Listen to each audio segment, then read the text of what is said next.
అదే RTV app వార్తల్ని క్షణాల్లో చదివే అవకాశం ఉంటుంది. ఒక న్యూస్ పేపర్, ఒక టెలివిజన్ ఛానల్ మీ చేతుల్లో ఎప్పుడూ ఉంటాయి. ఆ సూచనలు కనుక 10 మందికి పనికొచ్చేటైతే తప్పకుండా ముసాయిదాలు పొందుపరుస్తామని వారు అసెంబ్లీ సాక్షిగా చెప్పారు. ఎన్నోసార్లు వారు నాతో ఆ మాట అన్నారు. కాబట్టి ఈ చట్టం పైన ఎంత చర్చ జరిగితే అంత మంచిది. ఈ చట్టం తెలంగాణలో భూమి ఉన్న ప్రతి వాళ్ళకి పనికొచ్చే చట్టం. ఒకప్పుడు ఆర్ఓఆర్ చట్టం అంటే కేవలం వ్యవసాయ భూములకు సంబంధించిన చట్టం మాత్రమే. కానీ రాబోతున్న ఆర్ఓఆర్ చట్టం ప్రతి భూమికి వర్తిస్తుంది, ఆవాదీలకు కూడా వర్తిస్తుంది. ఇంటి స్థలాలకి కూడా హక్కుల రికార్డు తయారు చేసి పాస్ పుస్తకాలు ఇవ్వబోయే కీలక చట్టం. కాబట్టి మీకు నాకు ఎలాంటి తేడాలు లేకుండా ప్రతి వాళ్ళకి ఈ జీవితంలో ఇది పనికొచ్చే చట్టము. దీని కింద హక్కుల రికార్డు చేయించుకోవాల్సిన అవసరం ఏర్పడే చట్టం. కాబట్టి ఎంత చర్చ జరిగితే అంత మంచిది. ఈ చట్టం కొన్ని లక్షల మంది రైతుల జీవితాలకు సంబంధించిన చట్టం. కాబట్టి ఇందులో జీవితం ఉంది, ఇంకు కాదు, రైతుల జీవితాలు ఉన్నాయి. జీవితాల కోణంలో ఆలోచిస్తే ఈ సమస్యలు ఏ విధంగా పరిష్కరించబోతుందో మనకు అర్థమవుతుంది.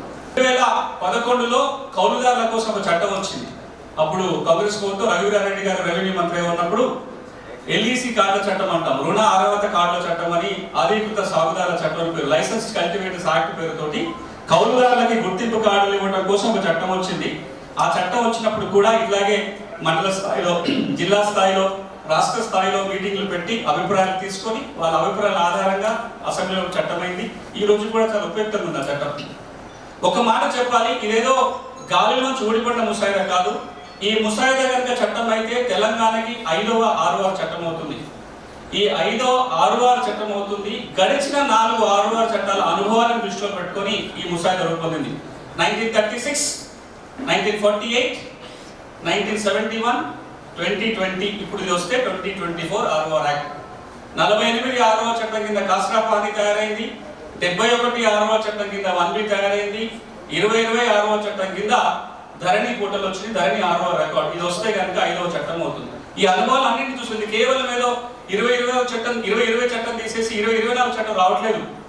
గడిచిన అనుభవాలను దృష్టిలో పెట్టుకొని ఇప్పుడున్న సమస్య తీర్చే ప్రయత్నం జరుగుతుంది. అంతేకాదు, ఒకసారి చట్టం చేస్తే కనీసం ఒక తరం వరకన్నా చట్టాన్ని మార్చే అవసరం రాకూడదు. 30 ఏళ్ళ చట్టం మార్చే అవసరం ఏర్పడకూడదు. 71లో చట్టం వస్తే మనం మార్చుకోవాల్సిన అవసరం రాలేదు. ఈ రోజు కూడా మనం ఏదైతే 2024 చట్టం తేబోతున్నామో ఇంకొక 30 ఏళ్ళకైనా పనికి రావాలి అంటే ఫ్యూచరిస్టిక్ గా ఉండాలి. అందుకే దీంట్లో కొన్ని భవిష్యత్తుకు ఉపయోగపడే నియమాలు కూడా పెట్టాం. వెంటనే అమలు కావడానికి కొంత టైం పడుతుంది. అది భూదార్ కార్డు కావచ్చు, భూముల సర్వే కావచ్చు, లేకపోతే భూదార్ నంబర్ ఇవ్వటం కావచ్చు, ఆబాదీ భూముల సర్వే కావచ్చు. ఇవన్నీ కూడా రాబోయే రోజుల్లో వచ్చే మార్పులను దృష్టిలో పెట్టుకున్న నియమాలు. ఇంకొక 2 కీలక విషయాలు చట్టంలో ఉన్నాయి. ఒకటి భూదారు, రెండవది ఆబాదీ భూముల సర్వే.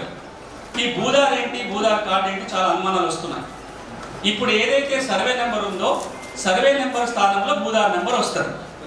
పాస్ పుస్తకాలకు అదనంగా ఒక భూదార్ కార్డు వస్తుంది. ఎందుకు తీసుకొస్తున్నామంటే ఈ రోజున ఇప్పుడు మానకోట రెవెన్యూ గ్రామం సర్వే నెంబర్ 4 అంటే ఆ భూ యజమాని ఒకటి చూపిస్తాడు, పక్కకి ఎట్టాయన ఇంకో సర్వే నెంబర్ ఇక్కడ దాకా ఉందంటాడు, సర్వేలు పంపిస్తే ఇంకోటి చెప్తాడు, నాలుగు పోతే రికార్డు పట్టుకొని ఇది అసలు 4 కాదు 4 అక్కడ ఉందని చెప్తాం. 40% భూములు తెలంగాణలో రికార్డుకి మ్యాప్కి మ్యాచ్ కావట్లేదు. ప్రైవేట్ కబ్జాలు ఉన్నాయి, మ్యాచ్ కావట్లేదు. అంటే మనకు ఈ రోజున భూ కమతానికి ఒక యూనిక్ ఐడెంటిటీ లేనే లేదు. ఇప్పుడు ఒక యూనిక్ ఐడెంటిటీ ఉంటే కదా దాని చరిత్ర అంతా ఒక చోట తెలుసుకోవడానికి ఉంటుంది. కాబట్టి దేశమంతటా కేంద్ర ప్రభుత్వం చెప్తున్న మాట ఏంటంటే ప్రతి భూ కమతానికి ఒక ప్రత్యేక గుర్తింపు సంఖ్య ఇవ్వాలి అంటుంది. అదే యుఎల్ పిన్ లేదా భూదార్. మనిషికి ఆధార్ ఎట్లుంటుందో ప్రతి కమతానికి ఒక భూదార్ నంబర్ ఇవ్వాలి అని కేంద్రం చెప్తుంది.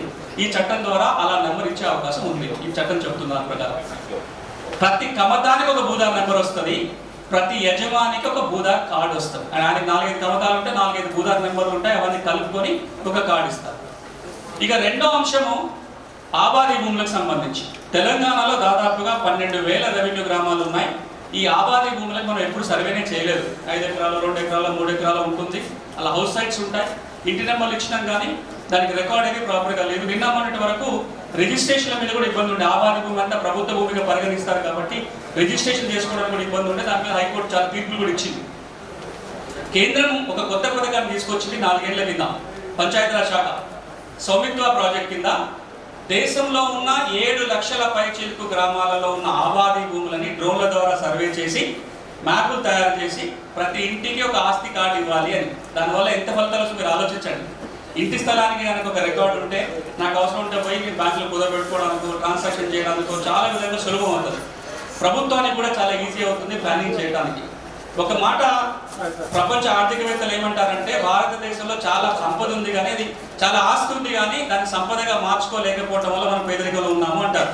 మరిన్ని వీడియోస్ కోసం ఛానల్ ని సబ్స్క్రైబ్ చేయండి, లేటెస్ట్ అప్డేట్స్ కోసం వాట్సాప్ ఛానల్ ని ఫాలో చేయండి అండ్ లింక్ డిస్క్రిప్షన్ లో ఉంది.